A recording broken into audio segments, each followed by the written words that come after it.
amigos, es un gran gusto saludarles, darles la bienvenida a este programa dedicado particularmente al tema derechos humanos. En esta semana han pasado muchas cosas. Comienzo por el cargo puesto a disposición como presidenta del Frente Amplio de la senadora doctora Mónica Xavier, lo cual fuera aceptado por mayoría, y las repercusiones que su columna de ayer martes tuviera a lo largo y a lo ancho de la prensa, con esa advertencia del riesgo de luchas fratricidas en el Frente Amplio. A propósito de los hechos ocurridos en esta semana, el Frente Amplio irá dirimiendo cómo maneja su conducción hasta las próximas elecciones y la forma que las mismas tendrán. Me refiero a la elección de nuevas autoridades. Otros hechos han conmovido a esta sociedad, como por ejemplo los conocidos prácticamente por todos y ocurridos en Ceprilli.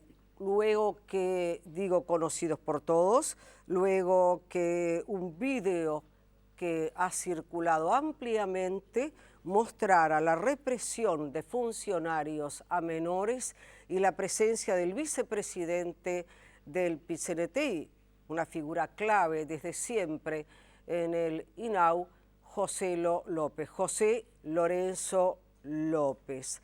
Para trabajar sobre este tema y para trabajar sobre otro tema de los derechos humanos, estaremos dialogando en primer lugar con el padre Mateo Méndez, quien fuera por unos meses director del INAU. Estaremos dialogando con el sindicalista Richard Reed, integrante del PIT-CNT, y en abstención de voto, cuando el PIT tuvo que decidir desde su dirección la situación de José Lorenzo López en su condición de vicepresidente durante la investigación que durará un mes sobre los hechos y la eventual responsabilidad en los mismos, y también vinculado al tema de derechos humanos y su conculcación durante la dictadura. Estarán en el último bloque de este programa presentes el doctor Miguel Miglionico, quien con el ex juez y doctor Álvarez Petraglia son los patrocinantes de un grupo de 28 expresas políticas que fueran vejadas, torturadas, vejadas durante la dictadura. ¿Por qué esta noche ese tema? Porque la presencia de Amodio Pérez en nuestro país, con todas las características que la misma ha tenido, determina que esta causa cobre particular, para nuestra visión, particular interés, relevancia y destaque. Quiero comenzar entonces, y antes de ir al diálogo con estos invitados, a quienes agradezco muchísimo su presencia, y a ustedes, por supuesto, a los primeros segundos o primeros minutos de ese video, al cual seguramente conocen, y si no lo conocen, bueno, lo conocerán ahora.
Esto es solo el comienzo de un vídeo que dura varios minutos y en el cual, como les decía, en el CEPRILI se ve lo que se ha llamado una patota, un grupo de funcionarios, entre 20 y 30 funcionarios, varios de ellos están identificados, todos los documentos, incluso el vídeo, están en poder de la justicia. Se advierte claramente la presencia del presidente del sindicato del INAU, José Lo López, y vicepresidente del PIT-CNT.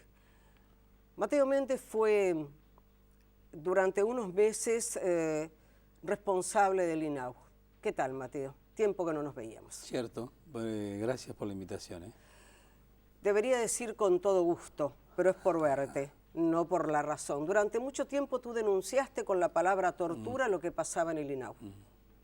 Sí, yo creo que lo que hace este video es poner en evidencia lo que durante muchos años he venido diciendo, ¿no? De las irregularidades que existen dentro del perímetro de las propuestas socioeducativas, porque así lo dice el código, de estos adolescentes que están privados de libertad. Y yo creo que durante muchos años he venido como que acumulando material escrito sobre esta situación de distintos lugares, ¿no? Comités internacionales, derechos humanos, familiares. Ha habido siempre una inquietud sobre el tema que no encontraba mordientes donde entrar a ejecutar determinadas medidas, más allá de las recomendaciones, las observaciones que hemos ido leyendo y escuchando, que las distintas visitas y últimamente el grupo de derechos humanos que visitaba una vez por semana los lugares también, iba haciendo un relevamiento de cómo estaban las situaciones. Esto lo que hace es, bueno, si aquello y esto no alcanzaban, agregamos esto para completar lo que estaba faltando, que son las imágenes. Y estas imágenes, de alguna manera, nos están reflejando este momento puntual, ¿no? Que podrá tener sus connotaciones, podrá tener sus descargos, pero me parece lo que no tiene descargos son algunas escenas que se reproducen allí en el video, que a uno le produce una cierta indignación, ¿no? Mirar esta cosa así tan alevosa como... Y frente a esto uno dice, bueno, ¿y ahora cómo sigue todo esto, no? Mateo Méndez, en ese sentido, la primera reacción de José Lo López, de José Lorenzo López, fue señalar sistemática y públicamente, en una recorrida además por medios de comunicación, que esto era parte del protocolo, que no se apartaba del protocolo. Pero después en otras declaraciones dice que no hay protocolo. Entonces yo creo que ha sido muy sorpresivo, me parece mismo para José Lo, esta hondanada de medios de comunicación tratando de que alguien dé explicación de estas cosas, ¿no? ¿Por qué se procedió así? ¿Dónde estaba esa gente? ¿De dónde salió? ¿Qué había? ¿Qué estaba pasando que había tanta gente en la vuelta, ¿no? Entonces aparecieron algunas explicaciones allí.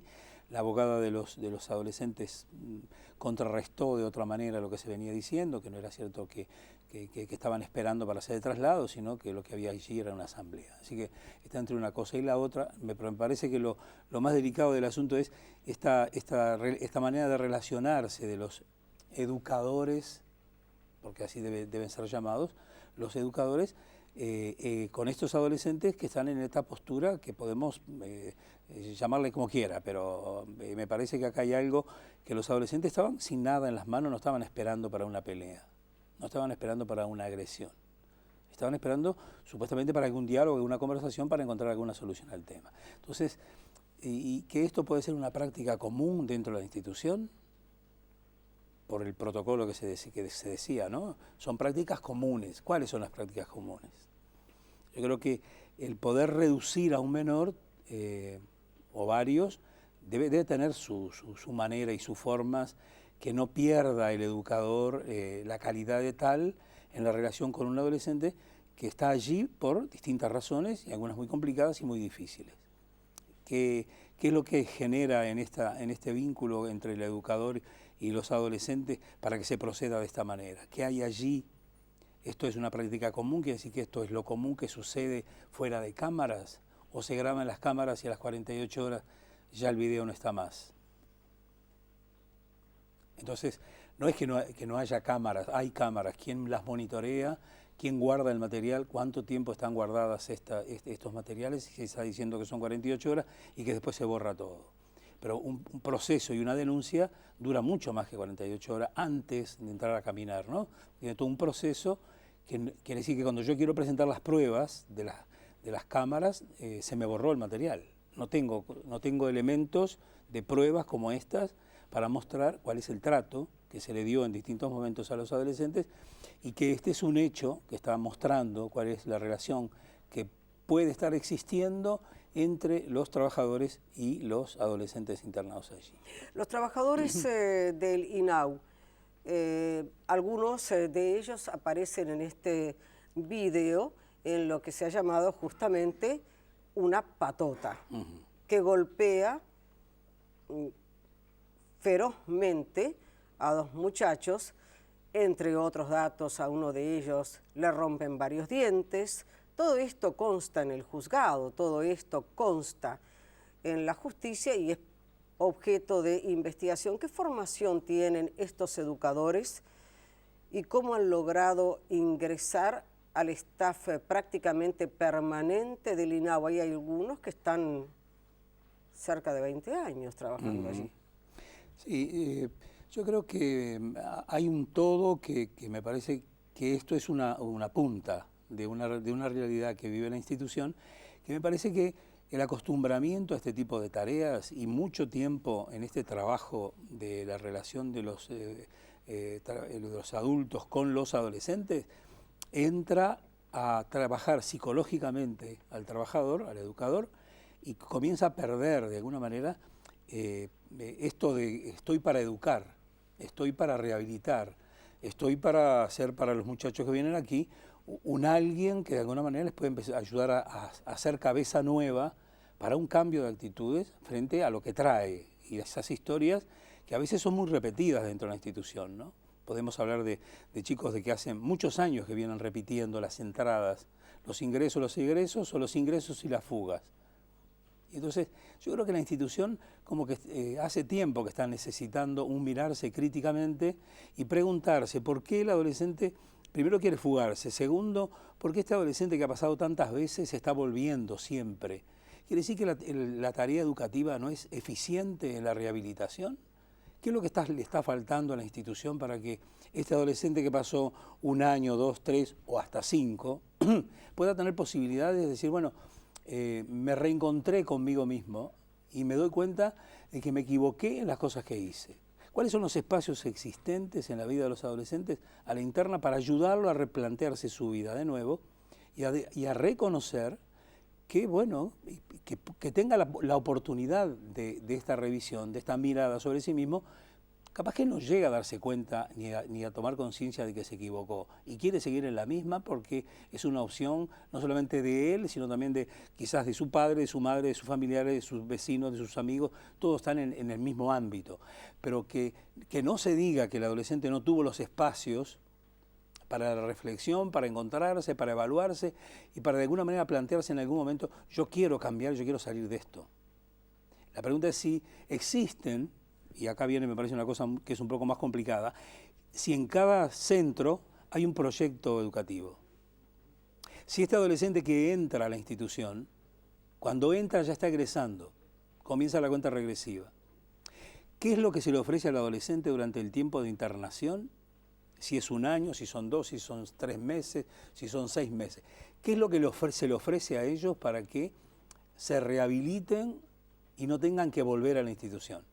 Hay un proyecto que lleva objetivos, metas a corto y mediano plazo, herramientas para que este proyecto pueda funcionar. Ahora, si el proyecto no existe y no está instaurado en cada uno de los centros, entonces vamos como que a que cada uno en su horario trabaja como le parece en la relación con el adolescente. Y esto no es bueno porque queda al arbitrio de cada uno. Y acá puede venir una actitud de relación muy buena con el adolescente porque el educador tiene esa cabeza de hacer con el adolescente una relación, no una confrontación sistemática. Que quien tiene la autoridad es el que manda y el que tiene la autoridad siempre es el adulto. porque es el que tiene la llave, porque es el que permite, el que da permiso, el que deja salir o el que no deja salir. Entonces, el adolescente está en desventaja, porque no hay un proyecto que diga cuál es el rol que tiene el adolescente dentro de la institución y cuál es el rol que tiene el educador y cuáles son los roles que ejercen los técnicos y personal de servicio en el proyecto. Cuando tú estuviste al frente del INAU, señalabas que se daban situaciones de tortura. El hecho de mantener a una persona, a un adolescente, durante 23 horas encerrado, el hecho de hacer sus necesidades en una bolsa de plástico, el hecho de someterle prácticamente a un aislamiento sistemático, tú lo marcaste como tortura. Mi pregunta final esta noche es, cuando tú ves estas imágenes junto con el desarrollo conceptual que has hecho del proyecto educativo, ¿qué juicio te merece concretamente que un grupo de funcionarios ingresen a una celda, golpeen ferozmente a dos muchachos? Esto es fáctico, está registrado, es así. Golpeen ferozmente a dos muchachos y las imágenes registren también a quien es presidente del sindicato del INAU, vicepresidente del PIT-CNT, José Lorenzo López, figura descollante en la COFE, y alguien que desde hace años se mueve en ese ámbito. ¿Qué concretamente definición te merece este hecho? A ver, este hecho me parece que lo decíamos al principio, ¿no? Si esto es lo que en poquitos segundos o minutos pudimos ver, nos queda esta pregunta, ¿no? ¿Este es el ejercicio común que se realiza en los momentos de encierro y que no aparecen en la cámara porque se borra y desaparecen? Entonces, si esto es lo común, entonces la pregunta es que esta violencia va a engendrar más violencia, y que si esto es la práctica común dentro de la institución, por lo menos en estos sectores que están apareciendo, uno dice, me parece que no vamos en el camino de la rehabilitación del adolescente y por lo tanto la institución pierde razón de ser. A no ser que la institución a lo que se dedica es a sostener determinado personal, determinadas propuestas, a los cuales hay a personas que le interesa este tipo de situaciones no educativas, a estas situaciones de violencia, a estas situaciones de prepotencia en la relación con el adolescente. La familia que le toca tener allí el adolescente durante meses o años desconoce cuál es el proyecto y el proceso que su hijo va a pasar allí adentro. Entonces, hoy por hoy nos tendremos que preguntar cómo marcha la primaria, cómo marcha la secundaria, cómo marchan los talleres que supuestamente habría adentro, se están dando clases, están habiendo promociones, o está todo envuelto en la misma realidad. ¿Hace agua por todos lados esta propuesta que se ha intentado llevar adelante? Entonces, yo creo que es un momento de sinceramiento que merecemos los uruguayos frente a este tema, ¿no? Es decir, no vamos encaminando la cosa por donde tiene que ser. Hoy en una entrevista con una emisora de Carmelo, los periodistas preguntaban, pero ¿a quién le toca hacer que esto cambie? ¿Quién es el que tiene que decir hasta acá? ¿Quiénes son los que tienen que decir, señores, esto se terminó, esto no puede seguir así? Bien, y entonces, si no, queda como que parece que esto es de todos y es de nadie. Esa era mi pregunta, ¿no? ¿Qué es lo que tú crees que tiene que hacerse para que esto no pase?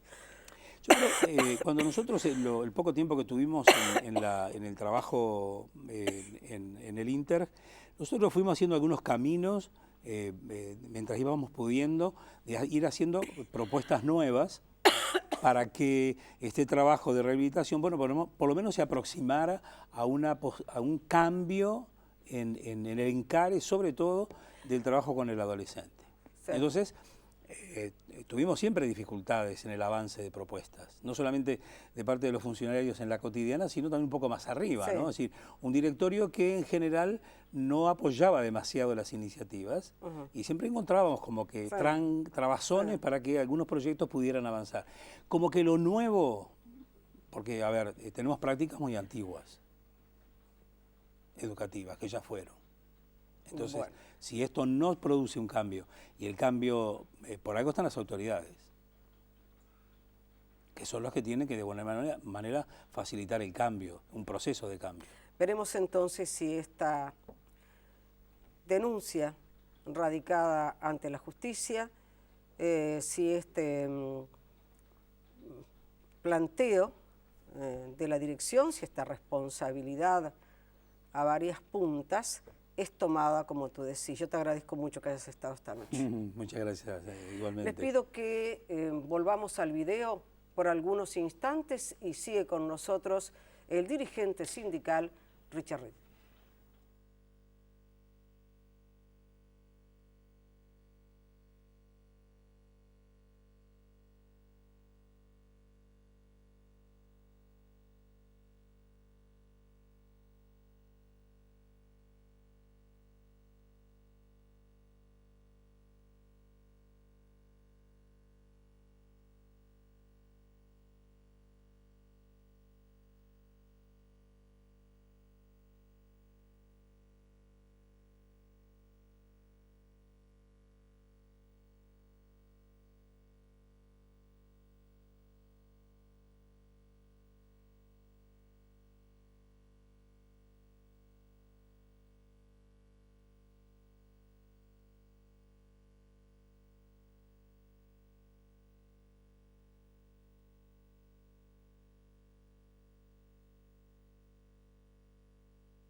El video sigue durante varios minutos con esa golpiza que además ustedes han visto a lo largo y a lo ancho de las redes y conocen perfectamente. Y yo agradezco particularmente al dirigente sindical Richard Reed ha aceptado estar esta noche con nosotros. La posición del PIT-CNT presenta 12 votos para esos 30 días de licencia mientras dura la investigadora sobre Joselo López, el apartamiento de la vicepresidencia del PIT y una abstención, la de Richard Reed.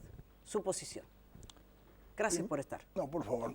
Primero quiero destacar que fue una reunión, a pesar de un tema muy triste para todos y un tema que realmente no es de los que nos gusta tener en la agenda.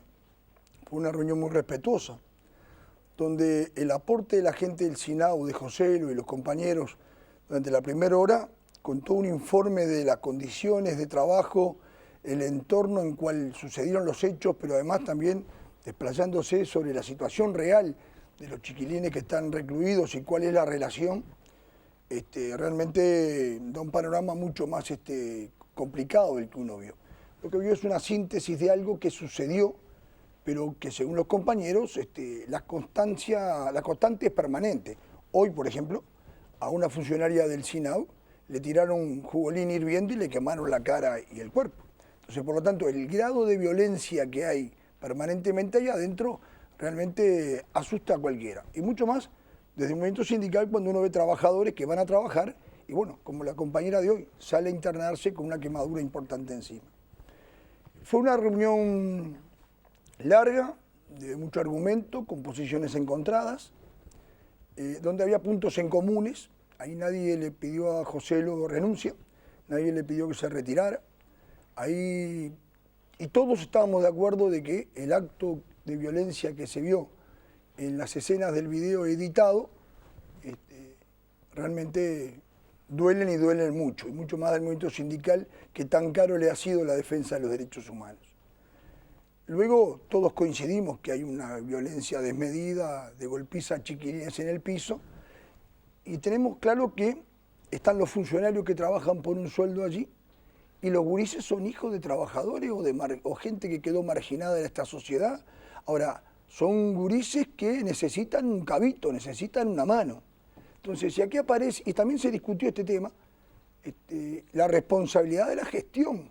No puede quedar la discusión puntual en un hecho que es lamentable y totalmente reprobable sin soslayar también la responsabilidad de la gestión. ¿Cuál es la política del gobierno para la inserción de los chiquilines? ¿La represión? ¿O darle posibilidades de estudio, educación, de cambios de hábito?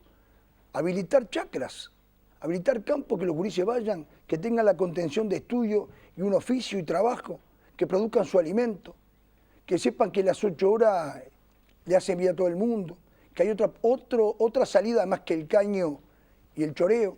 Entonces me parece que ese estado de violencia permanente que se vive en esos establecimientos, claro que estos son los resultados, o el de la compañera de hoy que fue quemada con jugolín. Por lo tanto, hay un problema sociedad, hay un problema país, hay un problema que no lo podemos ocultar. Esto se vio porque había una cámara, y cuando no hay cámara sucede igual, y en otros lugares sucede de la misma manera.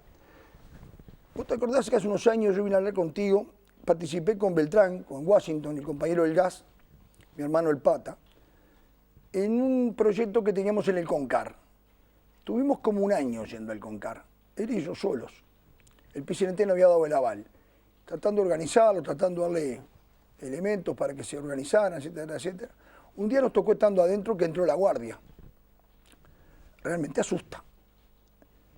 Y ahí la guardia no andaba, hola señores, ¿cómo les va? ¿Andan bien? Buen día, buenas tardes. Entra la guardia y entra. Por lo tanto, son establecimientos donde la violencia está intrínseca con las condiciones del desarrollo de las 24 horas allá adentro. Hay que tener políticas sociales muy importantes hacia allí. Me consta que el INAU ha trabajado con respecto a la inserción de gurises en los establecimientos de trabajo. Nosotros en la bebida tenemos boticas que han trabajado hace muchos años y le ha ido muy bien y han dado muy buen resultado, está todos insertados en la sociedad. Este es el camino. Esto otro es un hecho que sucede todos los días. Entonces, por lo tanto, la discusión se centró en ese tipo de situaciones. Y luego se pasó al tema puntual porque generó un hecho político. Si José no hubiera estado allí en la cena, quizás ya no se hablaría de este tema. José o cualquiera de nosotros que hubiera estado ahí, genera una situación obviamente de conmoción. Yo arranqué la conversación con otros compañeros allí, porque tengo posición de gremio, de que pedirle a Joselo que diera un paso al costado y tomara licencia, por el bien de Joselo, en solidaridad con su familia, porque la está pasando muy mal la familia social, los hijos principalmente, ¿verdad? Entonces no es un tema menor, me pongo en lugar de él también allí. No estoy justificando, estoy diciendo que hay una situación puntual donde la responsabilidad está mucho más arriba que lo que se ve allí. Gurises en el piso, maltratados, golpeados, pateados, sin necesidad ninguna, y laburantes que reciben lastimaduras o tajos o jugolín. Entonces, ahí hay un problema que tiene que atender el Estado, tiene que atender el Poder Ejecutivo, tiene que atender el Gobierno. Cuando se pasa la discusión del qué hacer, cómo se termina con esto, bueno, había un par de posturas que contemplaba, no digo mitad y mitad, pero andábamos allí. Se pidieron varios cuartos intermedios, algunos se dieron, yo pedí un par de cuartos intermedios, no me cedieron los cuartos intermedios. Me parece que los cuartos intermedios siempre ayudan para sumar, ¿verdad? Para tratar de acercar posturas. Vuelvo a repetir, en un clima muy respetuoso. Y bueno, y cuando hubo que resolver, se hizo la redacción. Yo no la comparto, la redacción. Con todo respeto, parece un híbrido. A José lo toman 30 días, se toma 30 días, lo pide él, es cierto, pero por la vía de los hechos hoy está de licencia. Entonces, si es San Juan o es Mendoza, hay que decidir en qué parte estás. Por otro lado, y es el tema, para mí el tema más importante, se vuelve a insistir con formar una comisión que investigue, no dice la palabra investigar, pero dice revisar los hechos ocurridos, por lo tanto es investigar, y me parece que está muy mal eso. Está mal porque nosotros no tenemos poderes de investigación, ni potestad, ni autoridad, ni idoneidad. Segundo, ¿cómo se instrumenta eso? Los compañeros de Chinagua pueden venir 30 veces a dar su versión y la van a generar con mayor profundidad y mayor detalle y mayor información. Ahora, ¿qué vamos a convocar? A los jóvenes que vengan a dar su versión, a la dirección del INAU, vendrán. Y si vienen, un ejemplo que yo no creo que venga, pero ¿y si vienen? ¿Qué hacemos con esa información? ¿Cómo la procesamos? ¿Cuál es el criterio de qué hacemos con ella? ¿Qué resolvemos? Jueces no somos. Y paralelamente hay una investigación judicial. Entonces, nosotros no vamos a participar. Obviamente que la ausencia del METRA pasa desapercibida, somos 1 en 13, a tal grado que esto sucedió el miércoles, este hecho el miércoles de la semana pasada. Nosotros orgánicamente fuimos el martes al secretariado cuando fuimos convocados. Ante todo ese proceso no fuimos ni convocados ni nos pidieron opinión, pero también es parte de esta realidad de hoy. Son las reglas de juego. Nosotros no vamos a participar, pero quiero saber cuáles son los criterios. Me parece que se va a manosear más el tema. Yo creo que hay que aportarle a la justicia todos los elementos. Los compañeros del SINAU tienen muchísimo material de las condiciones de trabajo que hay allá adentro y la situación de violencia que se ejerce allá adentro, que hay en la permanencia, puerta de por medio de un lado y del otro. Esas cosas pueden nutrir a la justicia para tomar una resolución. Opinar sobre el video es una opinión, cada uno tiene su punto de vista, su opinión, hay un tema de sentido común, hay una violencia que es terrible. Termino. Se ha hablado de protocolo. Hoy leía a un hermano mío, al cual es un referente de la vida y del tema de derechos humanos, ni hablar, Milton Romani. Milton decía, en sus varios tuits que largó, a cuál mejor uno que el otro, tener un protocolo no garantiza derechos humanos, no garantiza la aplicación de una normativa que respete el derecho a la vida. Colombia fue mano dura, aplicó la mano dura en las cárceles. México la aplicó. Los resultados son peores en el mundo, donde la delincuencia ha tomado pueblos y ciudades. Por lo tanto, creo que hace falta, a partir de este hecho luctuoso, un hecho horrible, que ojalá lo volviéramos a ver, una puesta a punto de qué propuesta tenemos para insertar los grises. Porque ¿cuál es la otra? La que están proponiendo a los 18 que mandarlos en cana con los adultos. ¿Esa es la salida? Los que salen más violentos, salen a buscar sangre, salen a buscar el caño. Por lo tanto, creo que hay que ponerse las pilas. Desde una visión de izquierda hay que tener claro y hay que jugársela. Y seguramente hay un sector de la población que no va a estar de acuerdo, que dirá, mejor es que estén muertos, porque hay gente que piensa eso. Nosotros creemos que tienen que estar vivos e insertados en la sociedad, ser útiles para ellos y su familia y volver a reencauzar una sociedad que se rompió el entramado social en la década del 90 y es responsabilidad de la generación mía, de la generación anterior y la generación nueva de armar ese entramado. Es por el Uruguay que queremos, no es por un beneficio puntual ni político partidario, porque de mi parte no lo está. Y se votó 12 con una abstención, no era marcar votos, era que, aparte los compañeros sabían, yo hice todo el esfuerzo por mantener un planteo, pero bueno, la redacción en sí a nosotros no nos contemplaba. Obviamente se va a hacer todo lo que dicen ahí, nosotros vamos a ser respetuosos, no saldrá de la boca nuestra ninguna opinión. Lo que sí decimos es, hay una sociedad que merece mayor atención. Hay una sociedad donde el respeto a las mayorías hay que tenerlo presente porque es una democracia. También el respeto a la opinión de la minoría. También el respeto a la discrepancia. Y en un movimiento sindical que no es central, que es una convención, que es un plenario, que es horizontalidad, donde los cargos son más administrativos de una mesa representativa y no del Congreso, deberíamos ser más tolerantes. La tolerancia es con el que piensa distinto. Pedir tolerancia entre los que piensan iguales, con los que piensan distinto. Hay que construir en las diferencias, hay que construir en la confrontación de ideas con respeto y con altura, mirando para adelante, mirando el Uruguay dentro de 5 o 10 años, mirando nuestros gurises, porque realmente asusta esta situación. Esto es producto de la sociedad que vivimos, no es una burbuja en un Uruguay de calma chicha y ahí está la efervescencia del problema. Y ahí tenemos responsabilidad todos, principalmente el gobierno. Son los gobiernos los que tienen que marcar desde arriba las pautas. Entonces lo que decía Romani, el protocolo está bien, tiene que haber un protocolo, y tiene que haber un protocolo que sea lo más consensuado posible a partir de la beta de los derechos humanos. Ahora, la aplicación del mismo no garantiza eso. Finalmente, cuando vos decís, y mucha gente, o algunas personas, o mucha gente plantea, bueno, que se mueran, me refiero a los chiquilines, ¿no? a los menores infractores, que se mueran, que los maten. Cuando entre los argumentos que se han manejado es, viste que el otro día no pudo prosperar la audiencia en el juzgado porque armaron, ¿qué vas a hacer? Entonces, mi pregunta es, vos ya la contestaste la primera, acá hay una responsabilidad del Estado, sea cual sea el gobierno, y hay una omisión del Estado cuando esto lleva décadas de esta manera. Pero la segunda pregunta, por tu posición justamente, es, no puede sentir el ciudadano que está viendo este video, que conoce la fuerza, el poder y la presencia de José Lorenzo López, que ve al vicepresidente del PIT-CNT contemplando una escena de tortura, de golpiza. No puede plantearse frente a esta decisión del PIT un corporativismo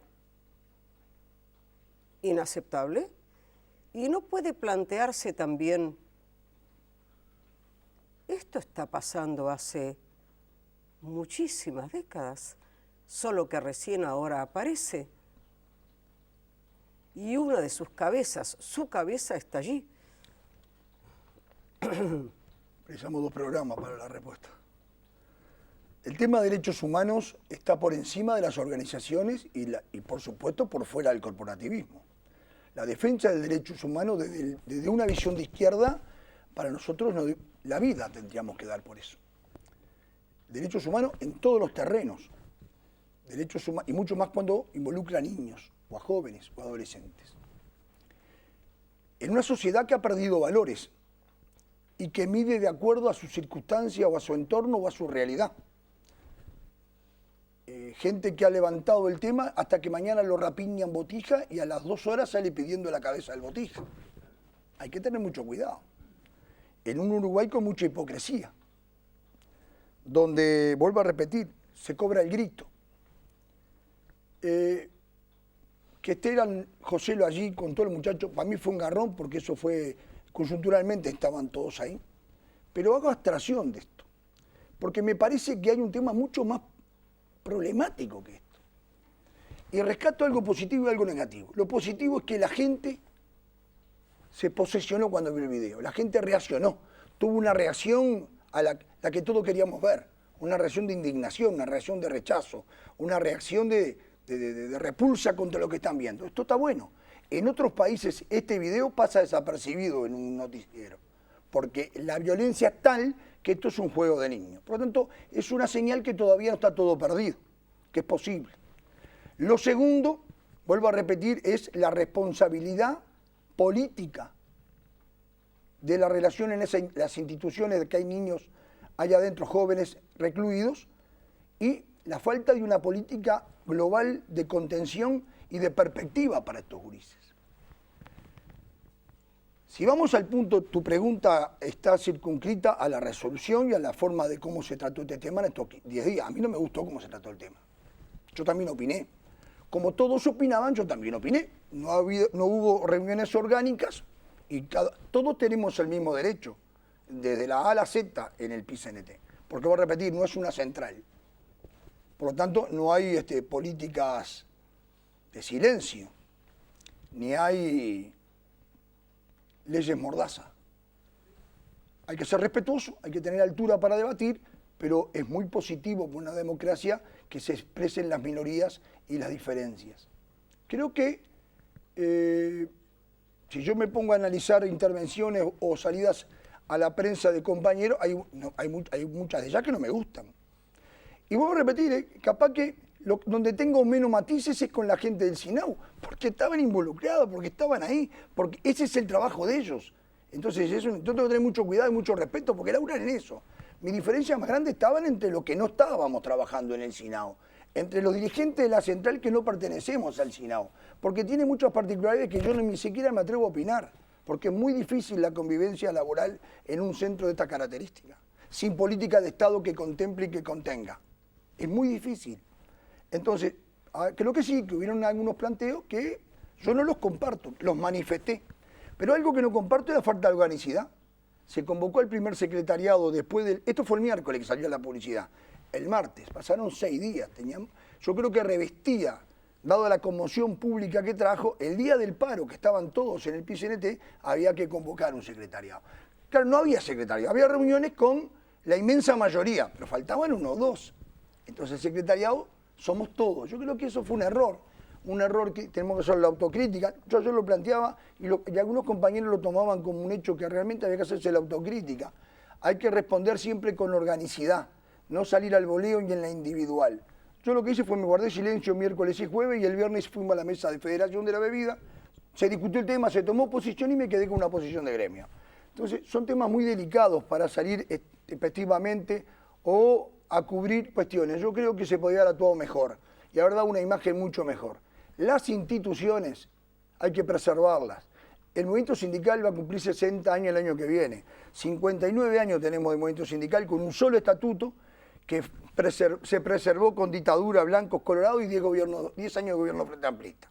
Entonces, hay que preservar eso. Y han pasado miles de compañeros y se habrá muertos y desaparecidos y tortura por miles en las cárceles desde el 70 y pico, digo 73, no, desde antes hasta el 80 y pico.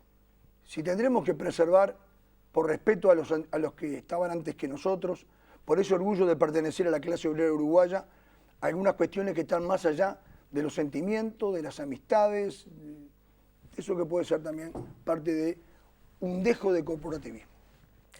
Gracias por haber estado. En mi opinión, con todo respeto a los que piensan distinto. Gracias. Seguimos en instantes.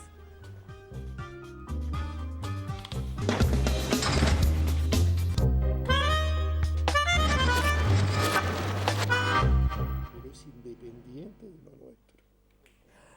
En estos últimos minutos del programa que hemos dedicado enteramente al tema de derechos humanos, yo diría que todos los miércoles el programa está dedicado al tema derechos humanos.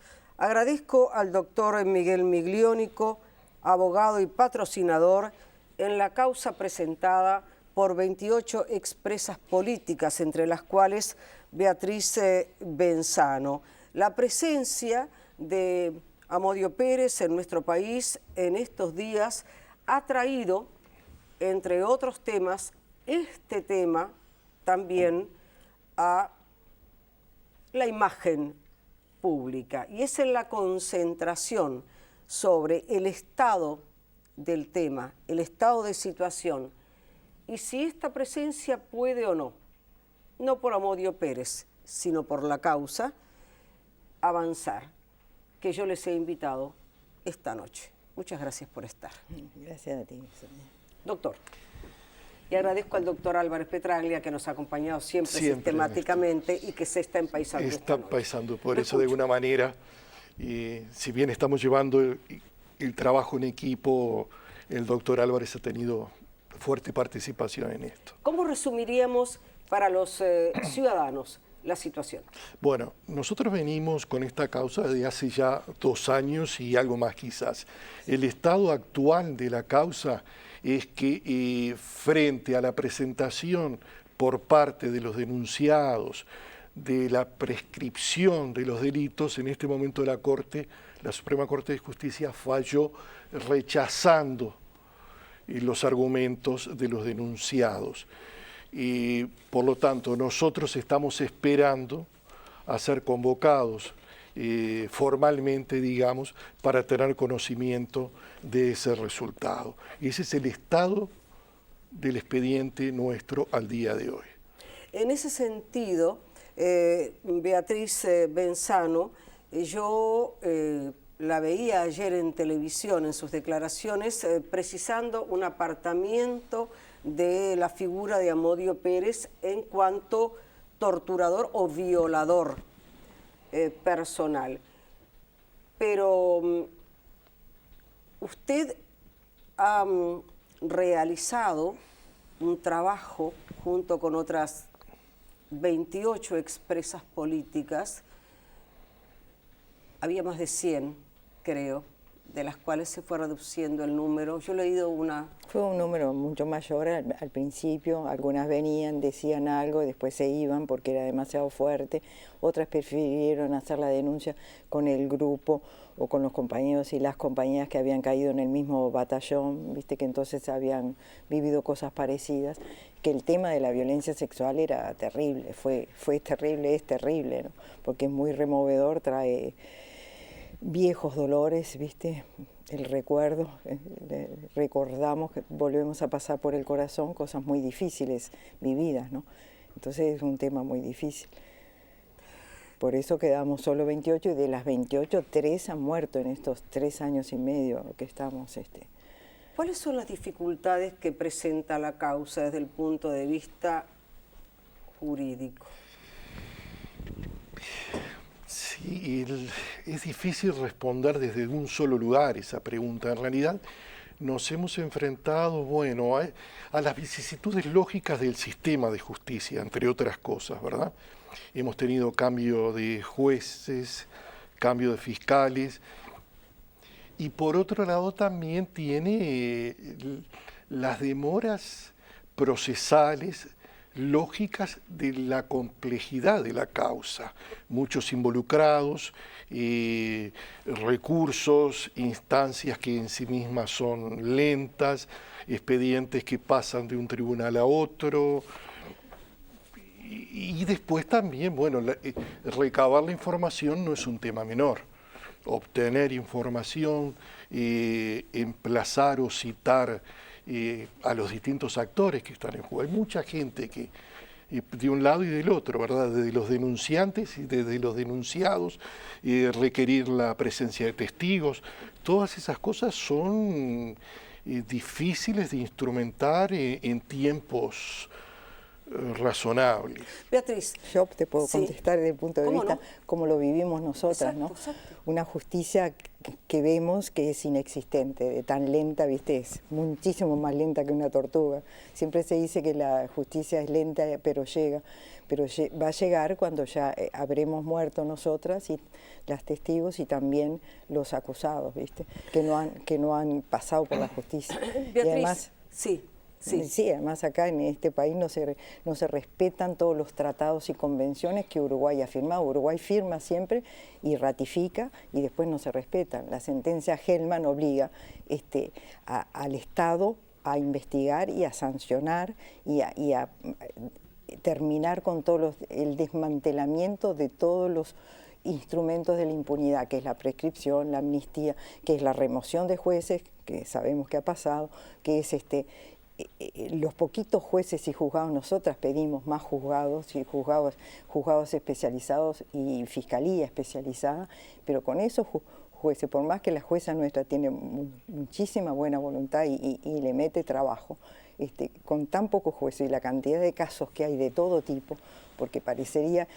Nosotros la impresión que tenemos es que no hay una voluntad política de que se haga justicia en este país, ¿viste? Porque si hubiera esa voluntad política, entonces se dedica a recursos. Nos encontramos con una justicia que da vergüenza, ¿viste? Paupérrima en recursos humanos, en recursos tecnológicos, en recursos materiales. Ahora se mudaron ya el año pasado los juzgados penales a una cuestión más normal, pero estaba en un estado, teníamos que estar nosotras testigos, denunciantes, al lado de los denunciados o de los abogados de los denunciados en el mismo lugar, ¿viste? Eso se fue arreglando, pero si hubiera voluntad política, el penal, yo creo que el juzgado penal de la calle Misiones es como el símbolo parlante de la importancia que se le da a la justicia en este país. Beatriz, en declaraciones que tú has hecho y en entrevistas que has realizado, has señalado que sistemáticamente a las presas políticas se las desnudaba, se las sometía a la visualización, a la mirada lasciva de los soldados y luego a todo tipo de vejaciones. De la cantidad de mujeres que atravesaron esas situaciones que tú describís, y las describís de un modo que resulta por momentos casi intolerable, me avergüenza decírtelo, casi intolerable de leer, ¿no? De la cantidad de mujeres, muy poquitas lograron finalmente llegar a esto, porque además de la justicia parece haber una sociedad que se niega a aceptar que hombres y mujeres fueron vejados sexualmente de modo sistemático durante la dictadura. ¿Es así? Sí, no sé si es la sociedad que se niega, sí. Sí, es un tema del que no se habló nunca, ¿viste? Pero para nosotras fundamentalmente fue muy difícil hablar.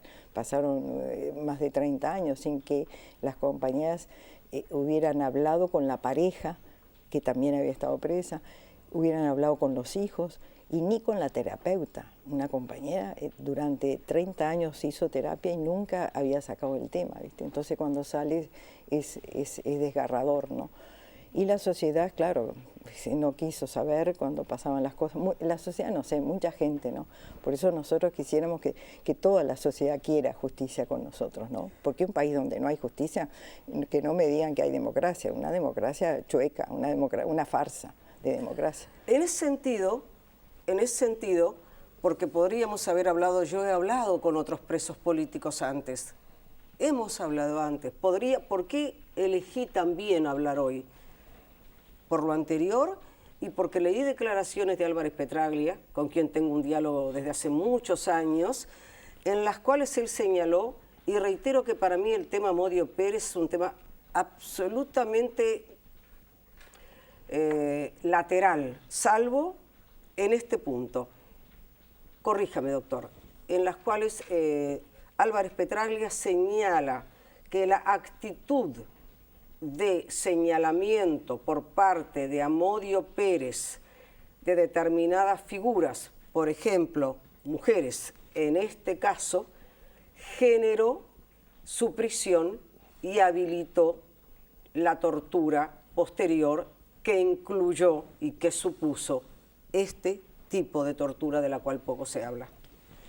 En el caso del expediente nuestro, la aparición de Amodio Pérez responde a las declaraciones que realizan dos militares que fueron denunciados por nosotros a través del grupo de las expresas, que son Lucero y Pereira. Ellos involucran a Amodio Pérez en sus declaraciones, manifestando la proximidad que tenían con él y el aporte de información que le hacía Amodio Pérez a estos dos militares. A instancia de esas declaraciones, la jueza Estarico entendió que era pertinente la citación de Amodio Pérez para profundizar en esas declaraciones y ver la vinculación que pudo haber tenido tanto con la denuncia nuestra en referencia a las expresas políticas como a cualquier otra situación a la que pudiera estar vinculado. En el caso nuestro, si bien estamos trabajando de alguna manera, tratando de profundizar si existió esa vinculación de Amodio Pérez a través de, de estos personajes o personeros del periodo de la dictadura, parecería que está apuntando más la investigación hacia otros detenidos del MLN en referencia directa a Amodio Pérez. Yo les agradezco que hayan estado esta noche y te agradezco, Beatriz, particularmente que tú hayas estado aquí. Yo te agradezco a ti. Para nosotras, bueno, para mí particularmente, lo de Amodio, lo que significa es que se sepa que este tipo fue directa o indirectamente culpable de cantidad de torturas, incluso de asesinatos, y también de la cantidad de años que se comieron algunas compañeras y algunos compañeros en condiciones terribles de campo de investigación y de exterminio que fueron las cárceles, ¿no? Entonces que se sepa eso y que marche preso, ¿no? Si acá hay justicia, tiene que marchar preso, ¿no? Gracias por haber estado. Gracias a ti. Gracias. Hasta el próximo miércoles a las 22 horas.